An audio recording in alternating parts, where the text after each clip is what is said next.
This class is Botanical Nutrition. The description is somewhat vague on the website, but it does sort of describe what we're going to be talking about today. My name is Kenneth Wright.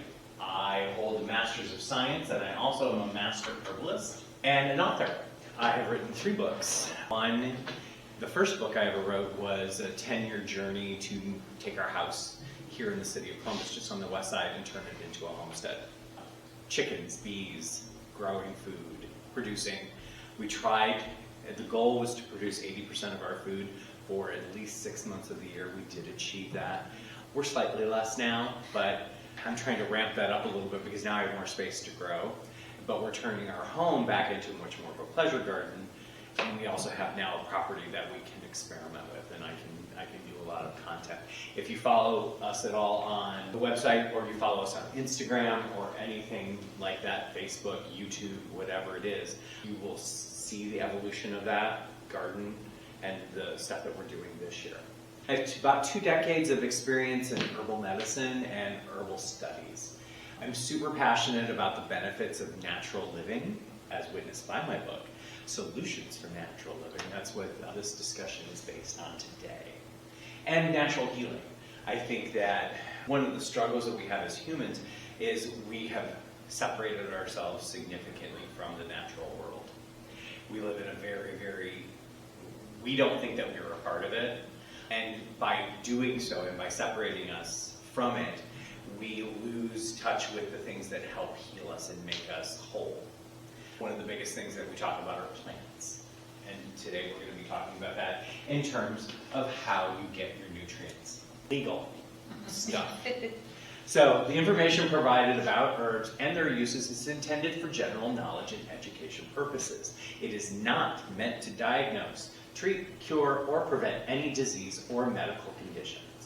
Herbs have been used for centuries to support health. Individual responses may vary, and some herbs may interact with medications or pre-existing conditions.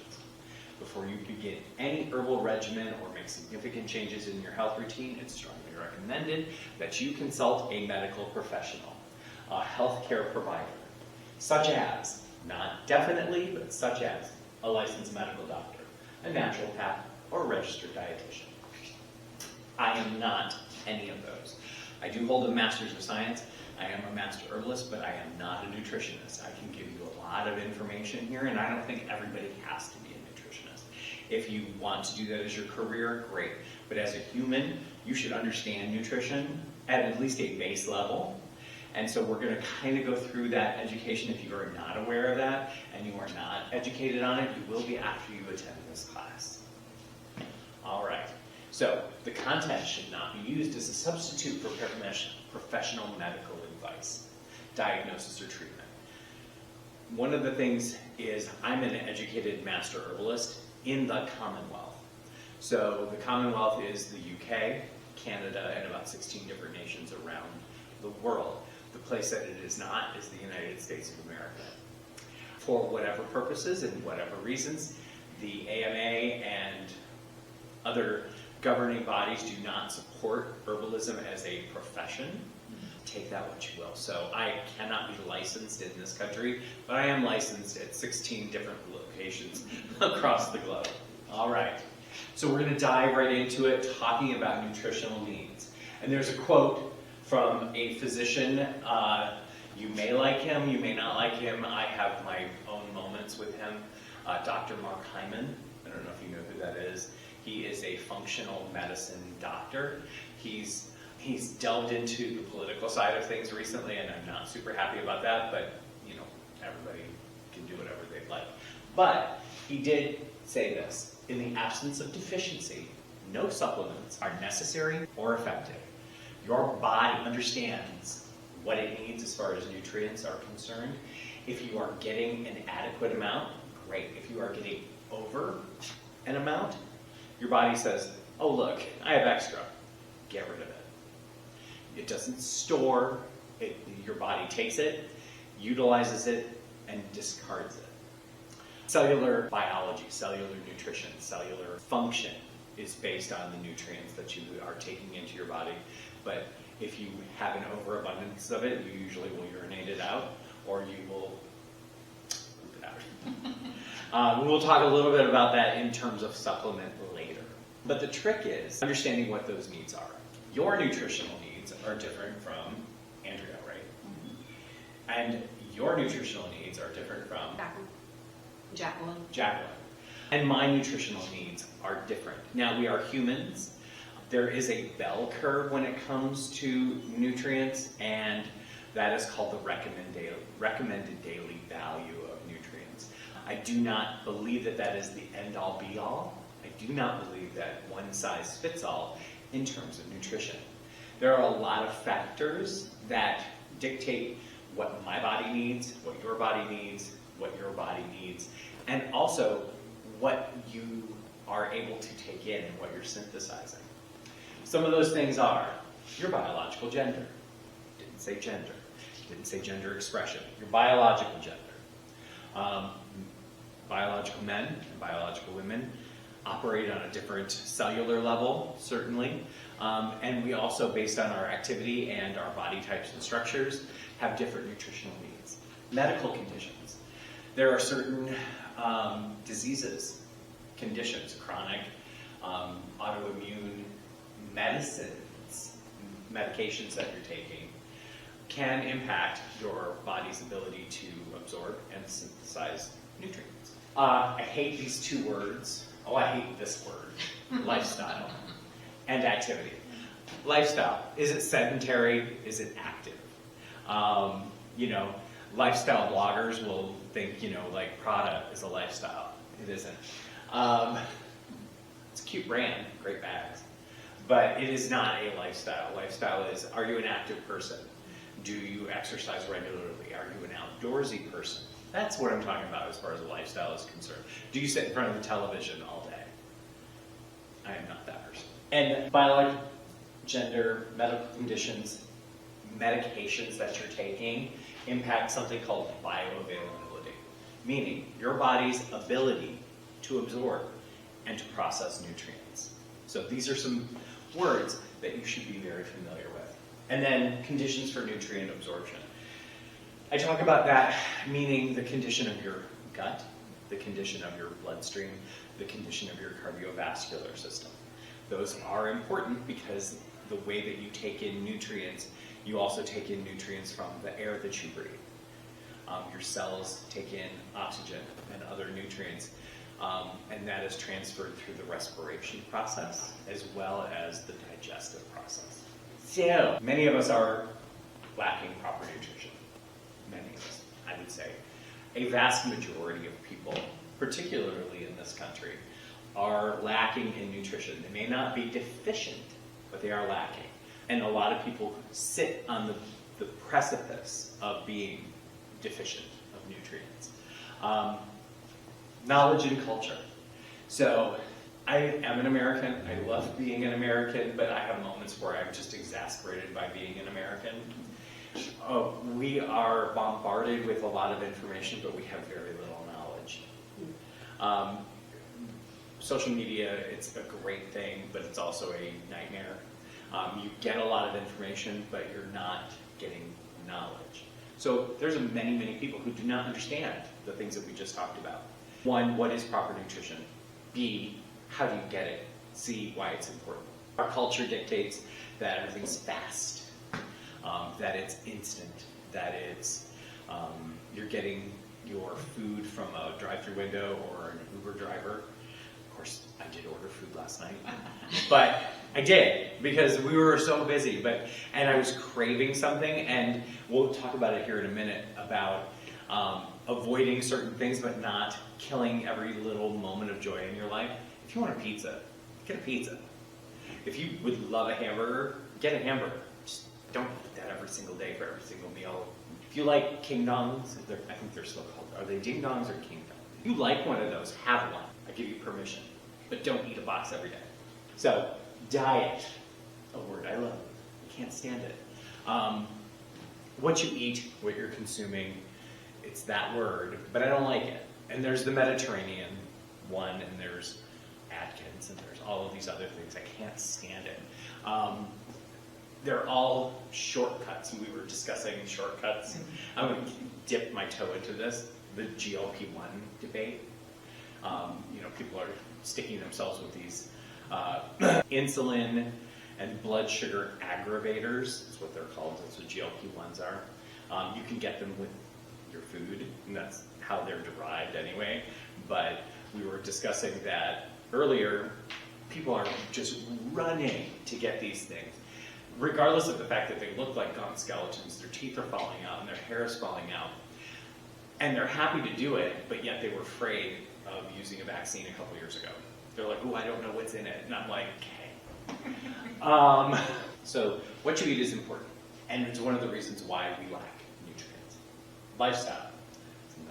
We talked about it. I don't like that word. But if you're constantly eating from a drive-through window and all of those things, that is going to be something that you lack. Another one that we could hardly avoid, but there are ways to avoid it. Commercial, agriculture, and environment. We lack proper nutrients because the food that we eat is less nutritious than it used to be. It's less nutritious than certain things. There's a hierarchy of the way food has nutrients in it, and homegrown, obviously best. Organic, obviously best, in my opinion. And in the transcript of this conversation, I will make sure that it says, in my opinion. Organic, homegrown vegetables and pasture-raised eggs and those types of things are more nutritious than the stuff that you buy in the store, for a number of reasons. One, the bioavailability of the nutrients that are in the soil translates into the nutrients in the food, translates into the nutrients in your body. If you have ever gone to or driven past a farm when they've been spraying it with whatever they're spraying it with,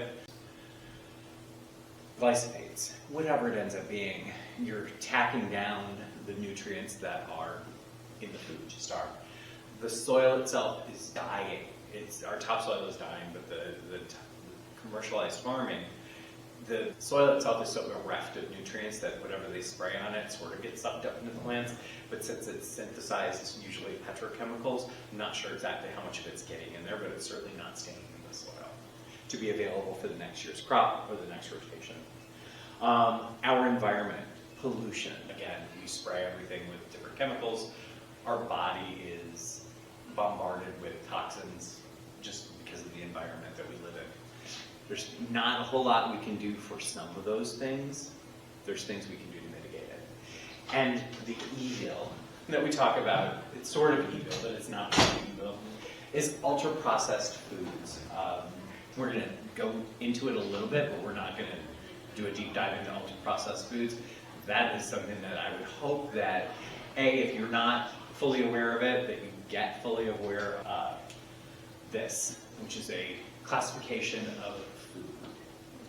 So NOVA, and I still for the life of me cannot find what the acronym means, but I will tell you. This was a study and a classification of food that was done by a university in Brazil, and it is now a nationally and internationally accepted classification of food. And so if you can think about these 4 categories in terms of food, in terms of nutrition, you can make a lot of good decisions based on that. If you're a parent, you can make a lot of good decisions for your family, or if you are the decision maker in your household. I am the decision maker in my household when it comes to food. So you can make good decisions based on these things. Unprocessed or minimally processed food. Those are raw culinary ingredients. So meat, vegetables, dairy, unhomogenized, unpasteurized, or minimally pasteurized. So raw food, essentially. Or processed in a way to grind it, mild pasteurization, fractioning, separating things like coconut oil, like fractionated coconut oil partially. And then you've got processed food. And processed food, I break it down into 2 categories, and so do they, because everything that you probably put in your body, or 98% of it, is processed. Cooking is a process of food. Chopping it is a process of food. So when people start talking about processed foods, they're not talking about this. They're talking about these these two categories. Or at least when I'm talking about it. Again, cutting, chopping, doing whatever is processing. Cooking is processing. Then you go into commercial processed foods. So these are unprocessed or minimally processed food or culinary dishes which have been added processed culinary ingredients. So things like salt, vinegar, packing, oils, and is a processed food. It may be a home canned product, but it is still a processed food because you're adding acid to it, you're adding salt to it, and then you're canning it and processing it under heat. Then we get into things, King Dongs, Twinkies, those types of things. Ketchup, ultra processed food. Wretched. If you don't buy real ketchup from a store, make it yourself or get an organic ketchup because one, it's not red by design because the tomato sauce does not stay red when you process it. They add a bunch of color to it, and most of it's high fructose corn syrup, and it's in everything. My husband will literally not go grocery shopping with me for a number of reasons. One, it's epically long because I read every single label. I try to stay in this area, try to. It's not always possible, and I'm not saying that you have to, but I try to stay in this area, but then for giggles, because I think that it's fun to read labels, I will read the labels of foods, and the one that they get you, the trick one, is flavored meats. So you've seen, obviously, your steak there, but you've got a pork loin or a turkey loin or something like that in a package, swimming in and marinate. Even if it's natural, it's got things in it like carrageenan, which is a salty additive, but it comes from red sea kale. So you think, oh, it's red sea kale. It is one of the worst things you can put in your body because it is a commercially harvested, wacky processed ingredient that they then add into a marinade and put into this meat, and they seal it in plastic, and then you're eating, you're like, this is delicious, and you think you're eating something natural and healthy, and you aren't. So breast milk substitutes, infant formulas, cookies, ice creams, ready-to-eat meals, soft drinks, all of those things are ultra-processed. And the one thing that I will kind of talk about, and I don't know if it's in the slide later, but one of my nightmares is the new thing about stacking nutrition and wellness is that like AG1 or some of the other powders and things that you can apply to your food or to blend in a drink or to do whatever. There's one now that is the parts of the animal that you probably don't really want to eat, which they then hyper-process, dry to desiccate, grind it, and then you're sprinkling this on your food and not tasting or putting it in a smoothie. And you're still supposedly getting the nutrients of like the liver and the kidneys and the sweetbreads of an animal, but you're not having to taste it. That is an ultra-processed food.